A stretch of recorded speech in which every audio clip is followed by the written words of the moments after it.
Hola, hola a todos amigos del Campus Party Digital Edition de México. Mi nombre es Javier Corrales, os saludo desde España, aquí son las 7 de la tarde. Y bueno, en primer lugar quería agradecer a la organización del Campus Party porque ha sido magnífica desde el primer momento. Así que enhorabuena y bueno, y también felicidades por esta iniciativa tan necesaria para enseñar y poner en contacto y en común a gente de todo el mundo para enseñar y promover temas de investigación e innovación que, bueno, yo poco a poco voy descubriendo, sobre todo ahora os contaré mi experiencia, que es más que necesario para el progreso y el desarrollo en el mundo. No creo que esté descubriendo nada, pero bueno, creo que es bueno que existan estas iniciativas. Y además, por otra razón, porque esta iniciativa busca también el donar fondos, también muy necesarios, a Médicos Sin Fronteras para la lucha contra el COVID en todo el mundo. Entonces, os animo a todos los que estéis ahí a que no solamente escuchéis, sino que contribuyáis y solidariamente dediquéis una pequeña aportación para luchar contra esta pandemia. En especial lo digo porque a mí me ha afectado personalmente, yo la he padecido y bueno, creo que todos tenemos que estar concienciados de que es una lucha de todos. Así que bueno, os animo a todos a que me escuchéis, mi experiencia y a que contribuyáis con el Campus Party Digital Edition y también con Médicos Sin Fronteras. Bueno, no sé si conocéis un poco sobre mí. Yo trabajo ahora mismo en una Venture Builder, que es una empresa que se dedica al desarrollo o la transferencia tecnológica del mundo científico y tecnológico al mundo empresarial. Digamos que lo que hacemos es transformar hallazgos científicos en empresas que puedan ofrecer un servicio a todos los ciudadanos. Nació en Oxford hace más de 20 años, tiene 3 socios que fueron los fundadores, un británico, un chino y un español. Hay una sede en España, que es en la que trabajo actualmente. Y estamos muy relacionados con todo el mundo de la ciencia, la investigación y la tecnología. Y bueno, os voy a contar un poco de la experiencia y de cómo, para que podáis percibir de cómo toda esa investigación al final, cuando se transforma y se convierten en empresas y en realidades que ofrecen un servicio tangible y concreto a la ciudadanía, son lo que nos hacen prosperar y son lo que nos hace crecer como sociedad. He querido centrar mi ponencia en los retos sanitarios, en este bloque temático del futuro, porque creo que está muy ligado a toda la actualidad del COVID, está muy ligado también a todo lo que hacemos en el grupo KIAT, a través de las empresas que tienen sus nombres y apellidos, pero entre ellas tenemos laboratorios que están descubriendo vacunas y remedios, no vacunas, pero sí remedios contra el COVID, que ahora os explicaré. Y bueno, me parece que es interesante empezar por analizar cómo va a evolucionar el mundo, cuáles van a ser esos retos y cuáles serían las posibles soluciones para que podamos avanzar por una línea adecuada y que genere un mayor bienestar al conjunto de la ciudadanía. Para mí, en primer lugar, hay que empezar hablando de por dónde va a ir la evolución mundial en general, empezando de lo macro a lo micro. La población es creciente prácticamente en todo el mundo, seguramente en Occidente un poco menos, pero la población mundial está creciendo y además las interconexiones por todos los adelantos en los medios de transporte y en esa apertura de fronteras, las relaciones son cada vez más globales, por lo tanto, estamos más expuestos a pandemias como la que estamos sufriendo ahora con el COVID. Es algo que va a ser inevitable y para lo que nos tenemos que ir preparando muy bien. Creo que vivíamos muy poco concienciados de nuestra vulnerabilidad como seres humanos ante las posibles enfermedades, creyendo que siempre iba a llegar un laboratorio que iba a tener la vacuna y vemos que no, que somos falibles, que hay que invertir dinero tanto en hallazgos científicos, en investigación, como en la conversión de esos hallazgos en realidades. Creo que estamos más concienciados de la importancia del sector sanitario más que nunca, seguramente en los últimos años. Esta forma, digamos, de percibir la realidad ha cambiado con el COVID. Y bueno, fruto de ello, la Unión Europea, por ejemplo, donde yo he trabajado durante 10 años en las instituciones europeas, es siempre la que marca las políticas en nuestro continente, de donde yo me marco. Para que os hagáis una idea, para mí una de las soluciones del futuro van a venir por la inversión en investigación y desarrollo. A través del Horizonte 2020, que es digamos, el instrumento financiero que la Unión Europea destina para el crecimiento económico, lo ha invertido 80.000 millones de euros en el periodo 2014-2020 y ha supuesto, ha supuesto y va a suponer, porque todavía esas estimaciones son a 2030, la creación de 179.000 puestos de trabajo y un retorno de entre 400.000 y 600.000 millones de euros al PIB europeo. Es decir, que esos 80.000 millones de euros que la Unión Europea ha dispuesto en el instrumento que llamaba Horizonte 2020 va a suponer un retorno de hasta 400.000 a 600.000 millones de euros. Por lo tanto, es una inversión que va a generar puestos de trabajo, va a generar riqueza y va a generar soluciones de futuro para enfermedades como la del COVID. Solo para la lucha contra el COVID, también para que os hagáis una idea, se van a destinar ahora 13.500 millones de euros en el nuevo instrumento financiero Horizonte Europa. Y otro dato muy significativo de todo lo que supone esa inversión y el retorno que produce, 2/3 del crecimiento productivo de la última década en Europa se han estimado, todas cifras y datos oficiales de la Unión Europea, que proceden de la inversión en innovación y desarrollo. Por lo tanto, cualquier sociedad que quiera tener un futuro y avanzar tiene que tener muy claro que es imprescindible esa inversión y en el sector sanitario no es una excepción. Yo quería ahora hablaros de las posibles respuestas, ¿no? Por dónde van a ir esas evoluciones científicas y lo voy a hacer a través de una empresa filial que nace a través del grupo KIAT, de nuestra Venture Builder de transferencia tecnológica, que se llama Laboratorios Necenti. Y ha descubierto una serie de marcadores epigenéticos a través de unos bioalgoritmos que permiten determinar qué posibilidades tiene una persona cuando se expone al coronavirus de contraer esa enfermedad y de la gravedad de sus síntomas. Porque no sé si muchos de vosotros conocéis la realidad de esta infección, del coronavirus. Es una infección viral en el cual el 80% de las personas somos asintomáticos. Bueno, no me incluyo porque yo no lo he sido, yo he formado parte de ese 20% restante que ha tenido que pasar por el hospital, pero mucha gente lo va a padecer y ni se va a enterar. Por lo tanto, la primera cosa que hay que tener muy clara es que si ese 80% de personas no va a tener síntomas, posiblemente esas personas, si supiesen con por ejemplo, estos marcadores que decía de los laboratorios Necenti, que no van a tener ningún problema, seguramente estaríamos mucho más tranquilos y la sociedad se comportaría de una forma mucho más individualizada y aquellos que sí que pudieran padecer esas enfermedades, pues tomarían esas medidas, la máscara, la distancia de seguridad, etcétera, etcétera, mientras que el resto de la sociedad podría seguir haciendo su vida normal. También habría que ver los familiares, evidentemente, ¿no? Porque si tú no lo contraes, pero se lo vas a contagiar a tu mujer, pues evidentemente ahí hay un problema.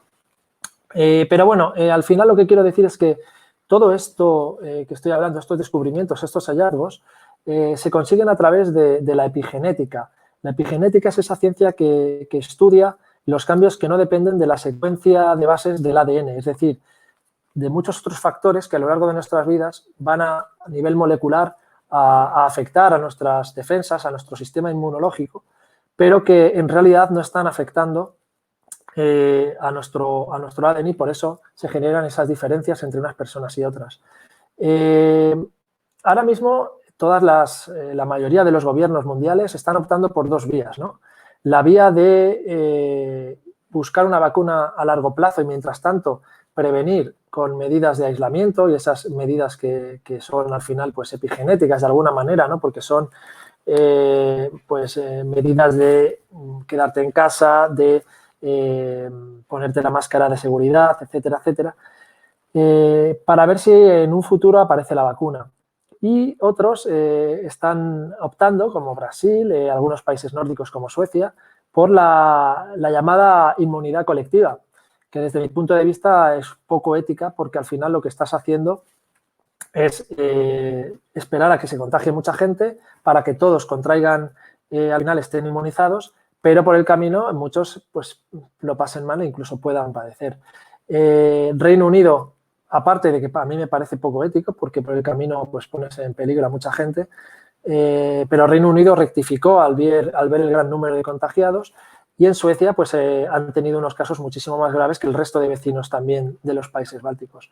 En el caso de Brasil, bueno, pues el presidente que lo ha contraído recientemente se ha quitado incluso la mascarilla delante de los periodistas, pero desde mi punto de vista no son las soluciones, ¿no?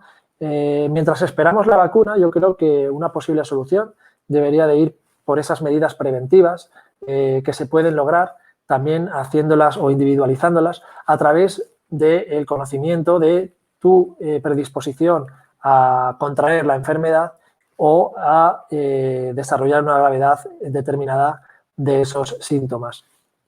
En definitiva, tanto la inversión en estos tipos como la epigenética, como de inteligencia artificial, que también hemos visto que va a tener muchas utilidades en el mundo de la medicina y la biología para la prevención de estas enfermedades, tienen que venir siendo las soluciones que hagan evolucionar a la medicina. ¿Qué nos queda en positivo? ¿Qué lecciones hemos aprendido de la pandemia del coronavirus? Por un lado, que no somos inmunes y no somos invulnerables a todas las enfermedades, que no todo está inventado y que seguimos siendo los seres humanos, tenemos riesgos y amenazas y que tenemos que luchar contra ellas y valorar el trabajo de los médicos y la medicina, valorar la inversión en investigación y desarrollo para encontrar soluciones y a lo mejor no valorar tanto únicamente a los deportistas y a otros colectivos que evidentemente son muy necesarios y que tienen una aportación a la sociedad, pero que a veces, sobre todo en países como el mío, olvidamos la necesidad de invertir porcentaje del PIB y de invertir dinero, recursos en esta sección de la innovación y el desarrollo que a largo plazo va a generar un bienestar para todo el conjunto de la sociedad. Pero bueno, como decía, en positivo nos ha traído una mayor colaboración en el mundo científico, en todo el mundo, mayor inversión, creo que muchos países se han dado cuenta de la necesidad de invertir, un sector sanitario más valorado y ahora habría que apostar por la creación de ecosistemas de emprendedores en todas las áreas que realmente fueran las que van a contribuir a cambiar el mundo como lo conocemos hoy. Y esa es la apuesta. Creo que la gente joven, creo que de los Campus Party, tienen que nacer ecosistemas, tienen que salir no solamente charlas como la que yo pueda estar dando ahora, sino resultados concretos y tangibles. Es decir, ¿por qué no creamos desde aquí, desde el Campus Party, unos grupos de trabajo que trabajen todo el año en áreas determinadas de psicología, de ciencia, de investigación y desarrollo y creamos proyectos, ¿no? Al final eso es lo bonito, que puedan ser proyectos internacionales y yo lanzo desde aquí la idea de Campus Party de que no sean solamente charlas que salgan así de vez en cuando, una vez al año, que están muy bien, pero que sirvan también para generar proyectos o de que cada año se puedan organizar unos premios a unos proyectos que puedan salir de estas propias charlas. No querría tampoco dejar mi intervención sin nombrar algo que para mí es porque al final yo mi intervención la he llamado Retos sanitarios del futuro, avances tecnológicos y lecciones aprendidas tras el COVID-19, pero me parece que se enmarca dentro de un panel que habla sobre el bienestar y la salud. Y normalmente la gran olvidada siempre en el bienestar y en la salud es la psicología. Yo soy licenciado en psicólogo, entre otras cosas, y siempre la he considerado fundamental y que es la muchas veces más olvidada en todos estos debates sobre investigación y desarrollo, sobre todo innovación y avances tecnológicos. El cerebro, sí que es verdad que la inteligencia artificial se está desarrollando mucho para desarrollar robots y para muchas otras funcionalidades, pero seguimos, creo que, estando en unos niveles de desarrollo tecnológico y científico brutales, y sin embargo, en aspectos como lo que es el bienestar y la mente, seguimos, sobre todo a nivel de educación también, encontrándonos con muchas carencias. La primera causa de discapacidad mundial es la depresión, una enfermedad psicológica que afecta por igual a ricos y a pobres, que es otro dato muy curioso. Y además es la segunda causa de muerte en los jóvenes entre 15 y 29 años en todo el mundo. La segunda causa de muerte por suicidio, la depresión. La padecen más de 300 millones de personas. Se dice pronto 300 millones, pero empezar a contar uno a uno y son muchos. Y yo creo que necesitamos invertir mucho más, no solamente en estudios aislados, sino realmente en una estructura global que abarque todas esas causas de esa falta de bienestar mental. El estrés, un estilo de vida demasiado competitivo, unas necesidades o un individualismo que muchas veces deja a la gente desamparada. Y seguramente hay que pensar y repensar que esas causas del bienestar y de la salud muchas veces están relacionadas con problemas psicológicos. Una persona que está tranquila tiene muchísimo menos riesgo de padecer o que no tiene ninguna enfermedad mental. Enfermedades como el cáncer, porque el cortisol se dispara. Enfermedades como la diabetes, enfermedades coronarias. Es decir, al final hay una interacción y una interrelación muy importante entre salud y bienestar y psicología. Y para el próximo panel me gustaría que se incluyese también, es otra propuesta que lanzo, un panel que hablase de esa necesidad de innovar y de mejorar la psicología global, no solamente a través de psicoanalistas, sino de estructuras que hagan que la sociedad, desde que somos niños, aprendan no solamente inteligencia abstracta, inteligencia matemática, sino inteligencia emocional y que nos enseñen a ser ciudadanos con unas mejores herramientas mentales para prevenir esas depresiones y muchos otros problemas que están ligados igual también con la delincuencia, ¿no? Como la depresión, el estrés, la obsesión, la ansiedad.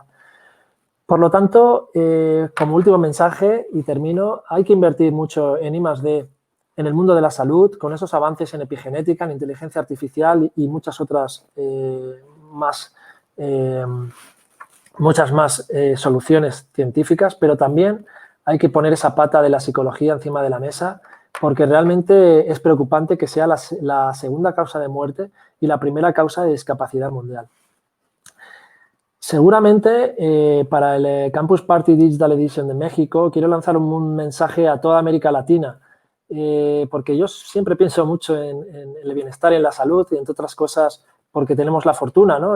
Como muchos de los que me estáis escuchando, de tener unas condiciones económicas y un estatus social pues, en el que no tengo demasiadas preocupaciones ni por el entorno social en el que me muevo ni por las necesidades económicas, pero hay mucha gente que sí las está padeciendo y eso produce también mucha falta de bienestar y de salud y a lo mejor estamos descubriendo y estamos haciendo muchos hallazgos a los que tiene acceso una parte muy poca o un porcentaje muy pobre de la población.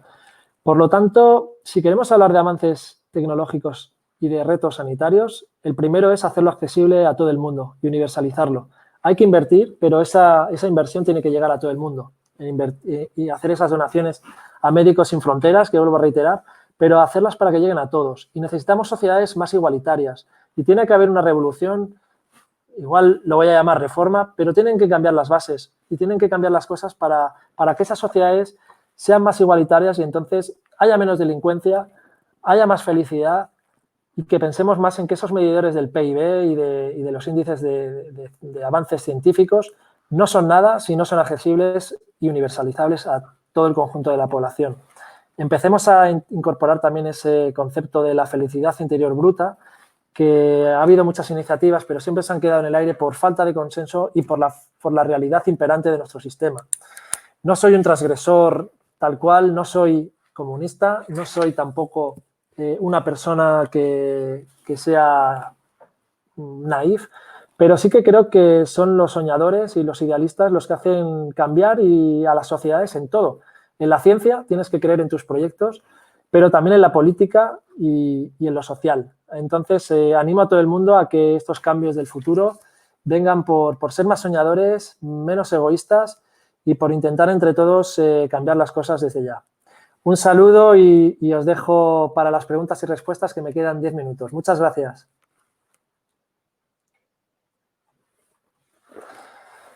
Bueno, pues me pregunta Jorge que cuál es la solución del futuro para México. Evidentemente yo no tengo las soluciones de futuro para todo lo que pueda ocurrir en México, pero creo que he dado algunas de las que considero pistas. Yo he estado en América Latina, en muchos países, tengo muchos amigos latinoamericanos y una de las cosas que sin duda creo que necesita América Latina es mejorar sus índices de desigualdad. Si una sociedad no es igualitaria, por mucha seguridad privada que pongas, por muchas armas que pongas en la sociedad, siempre va a ser violenta, porque al final el ser humano muchas veces se compara, vives en sociedad, no te puedes aislar. El individualismo llega hasta un punto, pero al final vivimos en modelos sociales. En África, a lo mejor, como todos son pobres, por desgracia, ojalá no fuera así, pero si se comparan con el vecino no sienten envidia, no sienten frustración, no sienten la necesidad, porque están todos en unas condiciones similares y a lo mejor incluso eso te produce menos infelicidad, siempre y cuando evidentemente llegues a unos niveles, pero siempre vas a querer mejorar y esa no es la solución. Pero lo que quiero hablar es de la igualdad, de esa necesidad de igualdad en el ser humano. Por lo tanto, creo que tenemos que buscar el crecimiento, creo que tenemos que buscar sociedades que para que se salgan de cárteles, se salgan de la pobreza y no apuesten por la delincuencia, consigan que esa clase media se asiente. El resto de cosas sobre la economía mexicana creo que vienen por las pistas que he dado. Hay que invertir en I+D para estar en la punta, digamos, de los países más desarrollados. En Asia hay muy buenos ejemplos de países, Corea del Sur, Singapur, países que en su día apostaron por ese crecimiento basado en el conocimiento y realmente los resultados han sido sorprendentes. Entonces, sí que se puede, pero hace falta un cambio en la mentalidad y dejar al final el egoísmo y dejar ese cortoplacismo por esas miras más allá. Yo creo que eso es lo que hicieron avanzar a muchas sociedades europeas en el momento en el que consiguieron que esa clase social media se asentase y se construyeran sociedades más cohesionadas.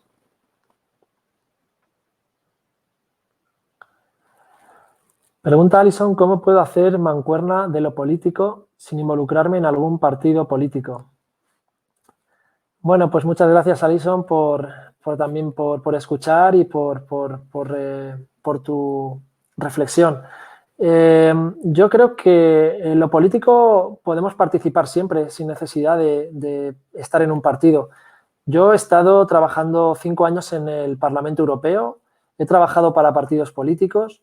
Durante 5 años también he estado en una organización agraria como representante y director en Bruselas y os puedo asegurar que se puede desde la sociedad civil cambiar el mundo. Es decir, muchas veces yo como asesor político que era en el Parlamento Europeo me venían movimientos civiles de todo tipo y vaya si tenían influencia, sobre todo cuando te hablaban con argumentos y cuando veías que estaban organizados para un bien colectivo al que no te podías oponer. Así que mi respuesta sería el intentar crear un movimiento, un asociacionismo civil, una plataforma civil a través de la cual tengáis unos objetivos compartidos y no necesariamente seáis un partido político.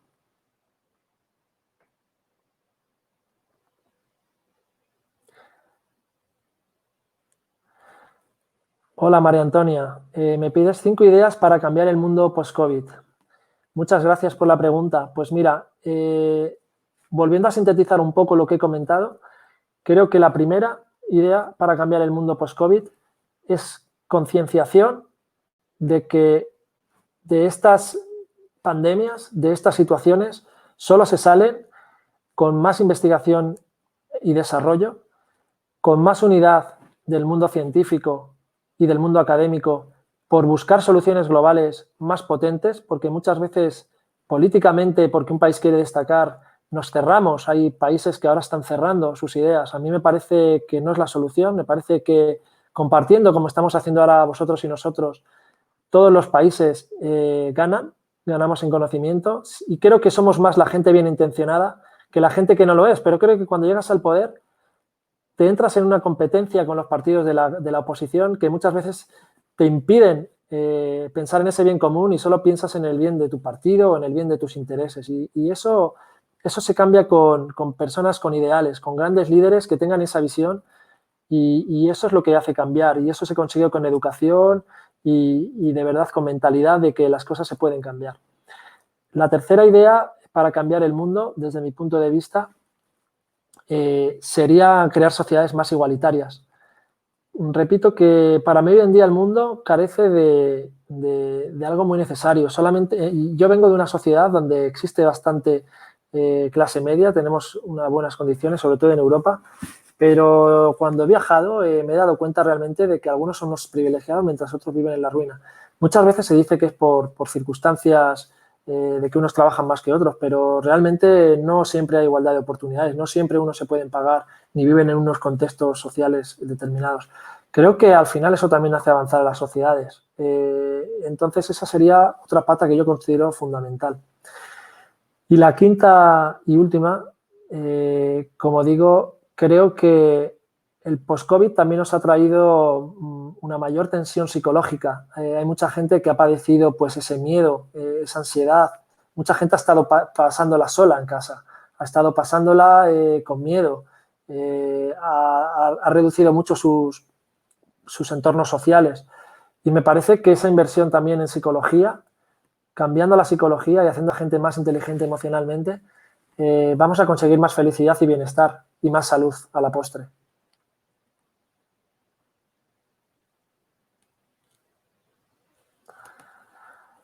Ángel, ¿cómo afectará la transformación digital a nuestro estilo de vida? Bueno, yo creo que es muy buena pregunta, Ángel, muchas gracias. Yo creo que ya lo estamos comprobando, ¿no? Yo ahora, sin moverme de casa, estoy hablando con gente que está en México y me estáis viendo la cara, ¿no? No solamente a través de un teléfono. Eso ya es una transformación digital enorme. Creo que las distancias se van a cortar, que las interacciones entre personas de todo el mundo se van a cortar. Creo que va a hacer que todo se acelere, el crecimiento, la conexión y el compartir el conocimiento, el conseguir transformar los puestos de trabajo, el poder conciliar mejor la vida laboral, en muchos casos, con la vida familiar, porque mucha gente se ha dado cuenta que hay una parte del trabajo que se puede hacer desde casa y hay personas que igual necesitan estar para cuidar de una persona o porque tienen poca discapacidad para moverse. Entonces, creo que puede facilitar mucho la vida a mucha gente y creo que lo estamos viviendo ya.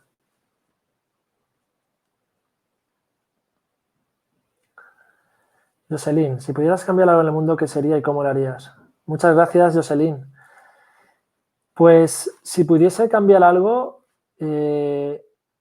yo lo que cambiaría sería, y voy a incidir en lo mismo, no sé si podría elegir una cosa, estaría entre dos y te las voy a explicar. Estaría entre cambiar las desigualdades, en las que he insistido mucho, o en cambiar el sistema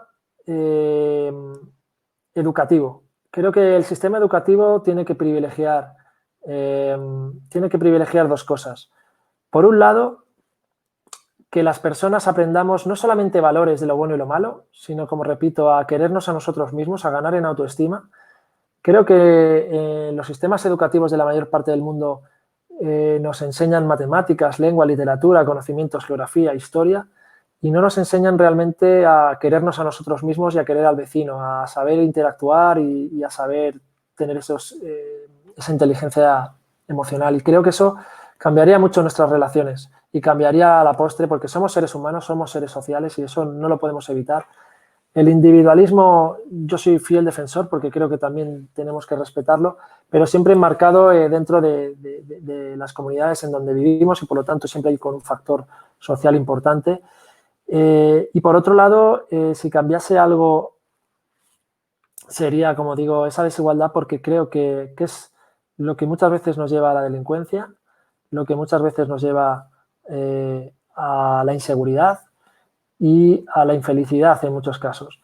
Y Y al final creo que todos los seres humanos, incluso muchos de los que se terminan dejando llevar por la delincuencia, en el fondo queremos ser felices.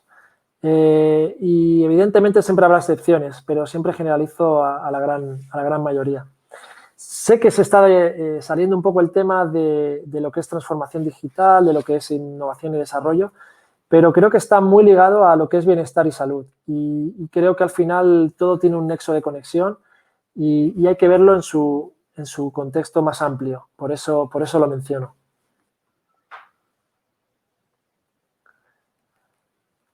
No puede haber en ningún caso avances ni sociedades que creen ecosistemas de innovación y desarrollo y que piensen más allá si no están con, digamos, la motivación y la cabeza puesta en estas soluciones y tienen soluciones más acuciantes de primer nivel, ¿no? Entonces, para mí es fundamental crear esa buena base. Muchas gracias, creo que se me ha acabado el tiempo, espero que lo hayáis disfrutado y nada, espero otro año poder estar con vosotros presencialmente si es que se celebra y me queréis invitar. Un placer y muchas gracias.